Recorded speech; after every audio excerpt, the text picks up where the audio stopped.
Un corps a été découvert dans les Deux-Sèvres, a annoncé ce jeudi le parquet de Niort. Il pourrait s'agir de celui d'Erwan, qui a été vu pour la dernière fois dans la nuit du 11 au 12 février 2024. Erwan Blais, 18 ans, a disparu dans la nuit du 10 au 11 février à la sortie d'une discothèque des Deux-Sèvres.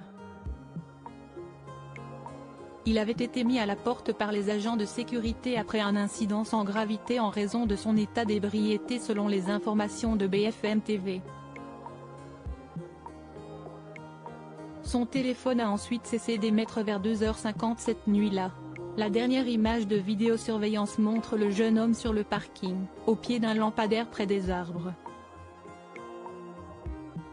Dans le cadre de l'information judiciaire ouverte par le parquet de Niort, de nombreuses recherches ont été menées, en vain. Mais sa famille continue de se mobiliser et vient d'organiser une nouvelle battue. Sa belle-mère Karine a en effet appelé à une mobilisation citoyenne ce mercredi. Cet appel s'adresse à chaque personne se trouvant dans un rayon de 10,20 voire 30 km autour de la boîte de nuit où le jeune homme a disparu. Un corps retrouvé, une enquête en cours seulement, le parquet de Niort a annoncé ce jeudi qu'un corps a été découvert dans un bras de la Sèvre nantaise sur la commune de Montcoutan-sur-Sèvre, où se trouve la boîte de nuit. Une autopsie et des analyses ADN sont en cours pour déterminer s'il s'agit du jeune homme.